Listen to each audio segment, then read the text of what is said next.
നമസ്കാരമുണ്ട് ചങ്ങാതിമാരെ. ഇന്ന് ഉച്ച തിരിച്ചിട്ടുള്ള പണിയാണിത്. സ്റ്റെയറിലൊരു ഓപ്പൺ ടെറസ് ഉണ്ടായിരുന്നു, അതിൻ്റെ ഹാൻഡ് റെയിലിൻ്റെ വർക്കാണ്. രണ്ടുപേര് ഇതിലേക്ക് തിരിച്ചു.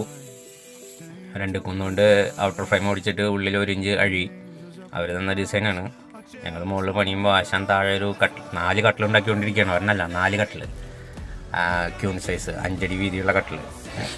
4 റൂമിലേക്ക് ഓരോ കട്ടിൽ. അതാൾ താഴെ തന്നെ ഇരുന്ന് കട്ട് ചെയ്തുകൊണ്ടിരിക്കുകയാണ്. ഹാൻഡ് റെയിൽ ഏകദേശം ഒരു 4-4.5 കൂടി ഹാൻഡ് റെയിലിൻ്റെ സെറ്റിങ് കഴിഞ്ഞു. വെൽഡിങ് ഉണ്ട്, പെയിൻറ്റിങ്, ഗ്രൈൻഡിങ് പരിപാടികളൊക്കെ ഉണ്ട്.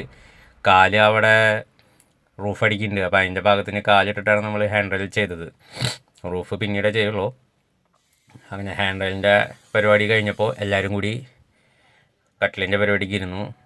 കട്ടിൽ ആശാൻ ഔട്ടർ ഫ്രെയിമും ഒക്കെ സെറ്റ് ചെയ്ത് അതിൻ്റെ ഇടക്കുത്തൊക്കെ അടിച്ചിട്ടുണ്ടായിരുന്നു. അപ്പോൾ ഒരാൾ കട്ട് ചെയ്യായിരുന്നു, 2 പേരും കൂടി സെറ്റ് ചെയ്യായിരുന്നു. അങ്ങനെ വൈകുന്നേരം ഒരു 5:30-6 മണിയോട് കൂടി 4 കട്ടിലിൻ്റെയും സെറ്റിങ് കഴിഞ്ഞു. ഇനി ചെറിയ ഓരോ ക്രോസും കാര്യങ്ങളൊക്കെ ഓടിക്കാമല്ലോ. അത് കഴിഞ്ഞാൽ അതും ഈ പറഞ്ഞ മാതിരി ഫുൾ വെൽഡിങ് ഉണ്ട്. പിന്നെ പെയിൻറ്റിങ് പരിപാടികളും കാര്യങ്ങളൊക്കെ ഉണ്ട്. പിന്നെ അവിടെ മെഷ് കിടക്കുന്നുണ്ട്. നാളെ കുറച്ച് മെഷിൻ്റെ പരിപാടി കൂടി ഉണ്ടാവും. അസുഖം ആരെങ്കിലും മൂക്ക് ഇതുവരെ തോന്നിട്ടില്ല. അത് കാരണം വോയിസ് ഓവർ ഇത്തിരി ക്ലാരിറ്റി കുറവുണ്ട്. ബാക്കി നാളത്തെ വീഡിയോസിൽ കാണാം.